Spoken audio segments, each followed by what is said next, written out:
জুলাই যোদ্ধাদের দায়মুক্তি অধ্যাদেশের খসড়া তৈরি করেছে আইন মন্ত্রণালয়।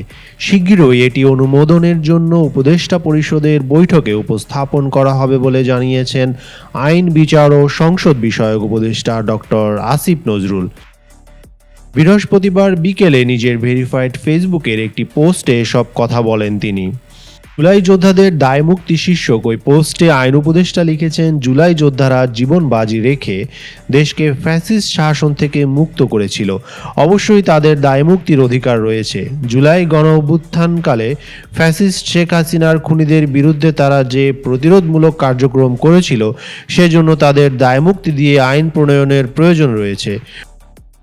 পোস্টে তিনি আরও লিখেছেন, এ ধরনের আইন প্রণয়ন সম্পূর্ণ বৈধ। আরব বসন্ত বা সমসাময়িককালে বিপ্লব জনধিকৃত সরকারগুলোর পতনের পর বিভিন্ন দেশে এ ধরনের দায়মুক্তির আইন রয়েছে।